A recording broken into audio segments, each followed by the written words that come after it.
So like I said last week, we're doing a lot of scouting. It's very windy on this cliff, so I'm going to try to move quickly. This is a bridge I've been wanting to photograph for a long time. It's on Highway 21 leading up to Idaho City.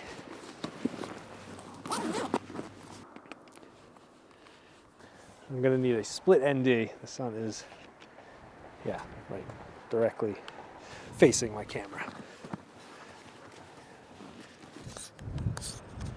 At least we know in the case of the bridge it's not going anywhere, so it's not like I have to go frantically try to capture it. We are just scouting, so it does not have to be perfect conditions. Scouting to see if this could potentially be a good spot to come back with a film camera, like my Mamiya.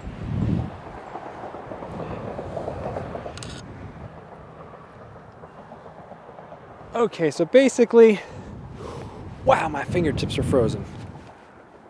Okay, I had to use a soft edge. The hard edge was just too obvious.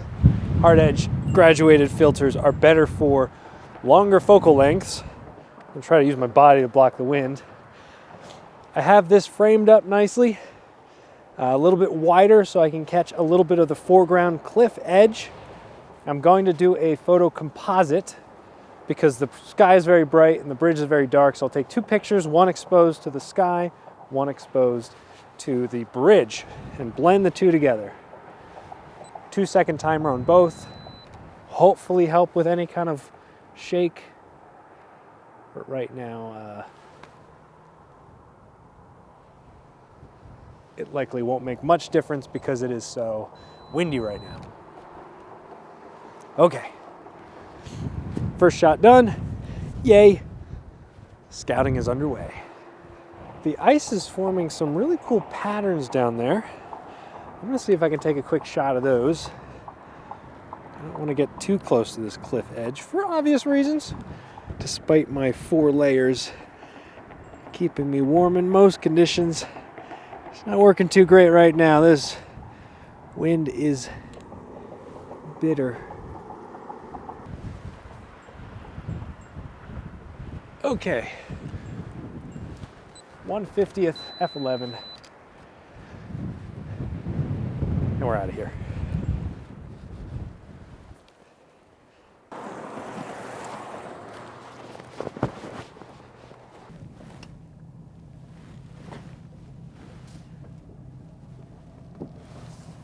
don't know what you're doing there, buddy.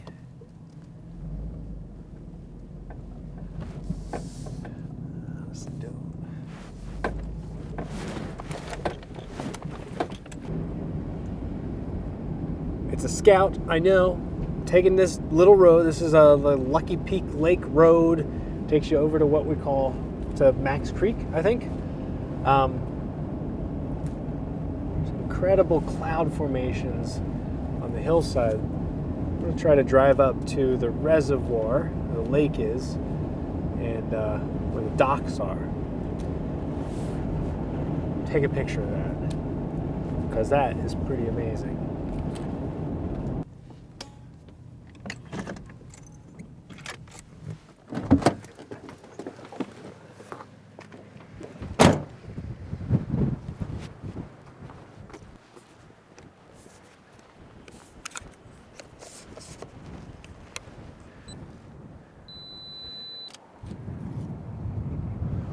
Whew.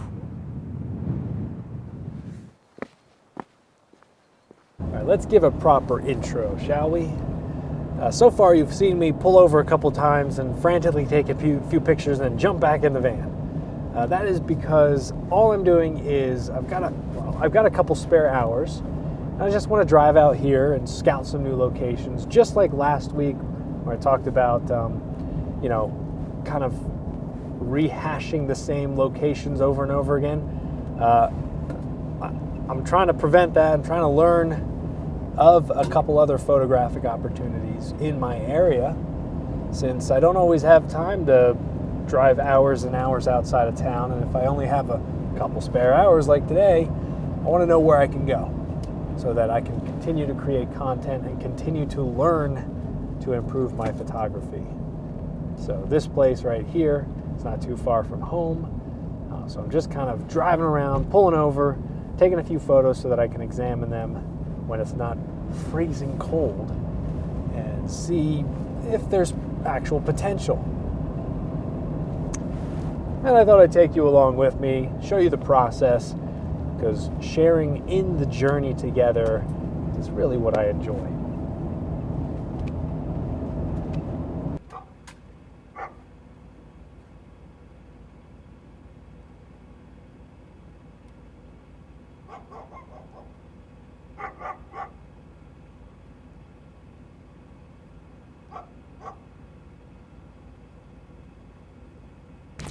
Okay, that certainly was not the right focal length for that particular shot, but it was a really cool cloud over the hill, and I just wanted to show you before we kept going. I couldn't really spend too much time there. It was literally on a road. Side road, but it was still a road.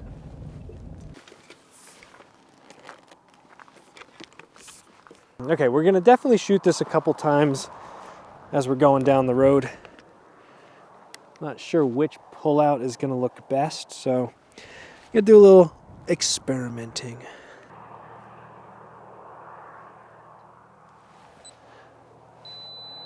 There's a lot of hazy atmosphere, so it kind of has a really cool look to it. Okay. And we move on.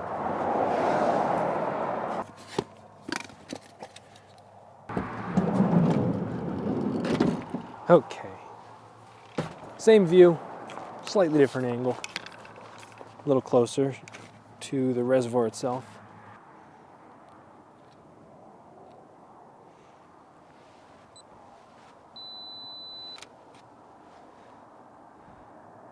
This is the unglamorous truth of landscape photography. Sometimes you just come out here and just go boop, boop, boop, boop, boop, all the way down the road, taking pictures to see what looks halfway decent. Not really knowing what's available to you, just experimenting. Now this is a different view.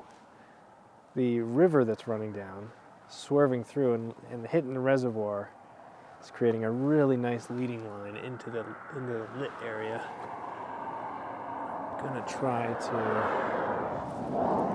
I'm gonna actually compose this one nicer because I think it could lend itself really well to a nice photo.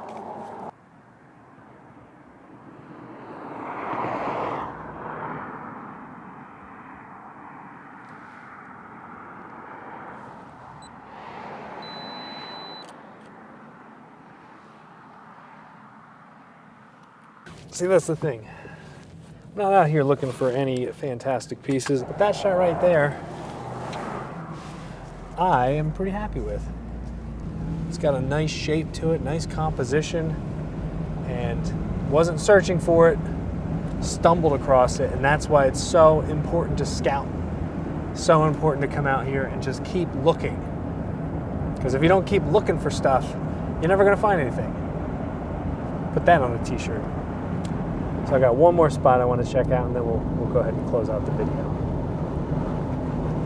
It's basically at the bottom of this hill. Bottom of a dam. Yes! They opened up the floodgates. I've been wanting to photograph this for years. So maybe we're going to take two last photos.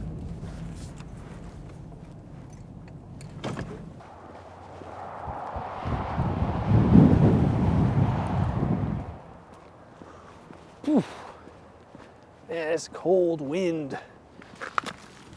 This one should be a little interesting. There are these like posts, rotting posts, kind of poking out of some ice and snow.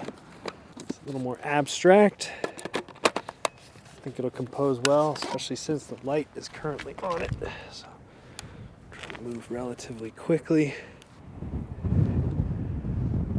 That's better.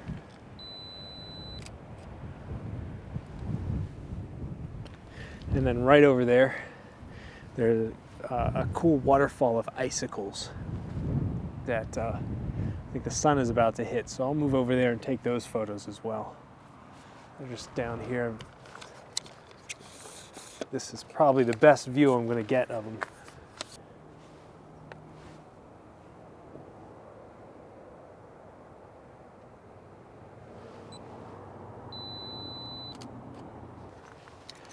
Now let's go take a picture of some turbulent water.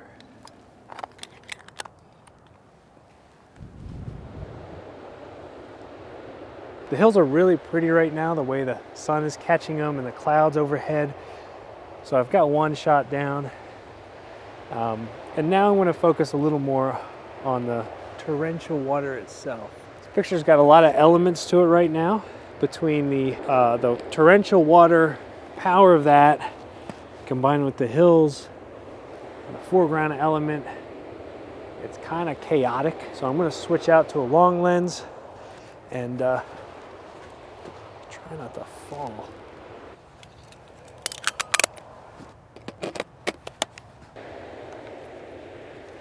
Not a huge fan of this particular framing. I'm going to wander up there and see if I can find something that's a little bit better. Okay. Yeah, that's it.